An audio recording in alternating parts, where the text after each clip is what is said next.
งนี้มากับสายลมหอบความระทมทุกแน่นในหัวใจถึงใครคนหนึ่งที่อยู่แดนไกลจำเสียงนี้ได้หรือไม่พ่อใครเล่าเคยร้องขอป่านนี้แก้วตาลับหรือยังห่วงคนอยู่หลังเขาบ้างหรือเปล่าหนอหรือลืมว่าใครคนนี้คอยรอด้วยหัวใจ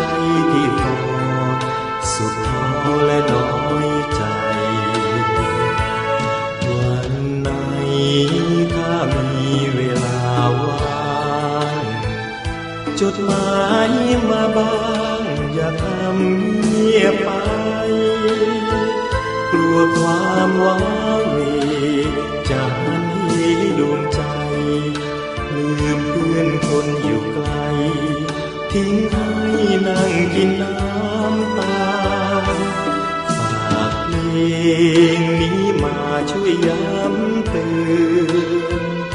อย่าลืมอย่าเลือนน้ำคำเคยสัญญา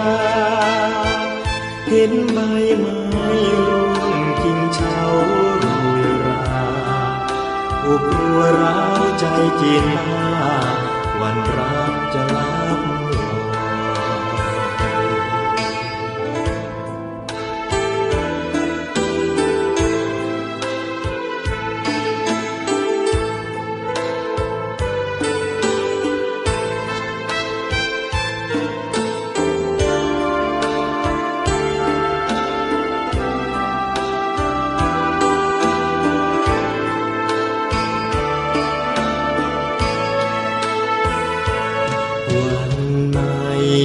ถ้ามีเวลาว่าง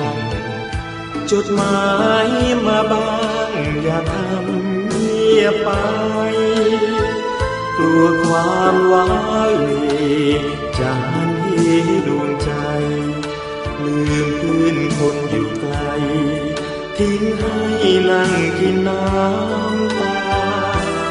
ฝากเพลงนี้มาช่วยย้ำเตือนอย่าลืมอย่าเลือนน้ำคำเคยสัญญาเห็นใบไม้ร่วงกิ่งเฉาโรยราอกรัวร้าวใจเจียนบ้าวันรักจะลับ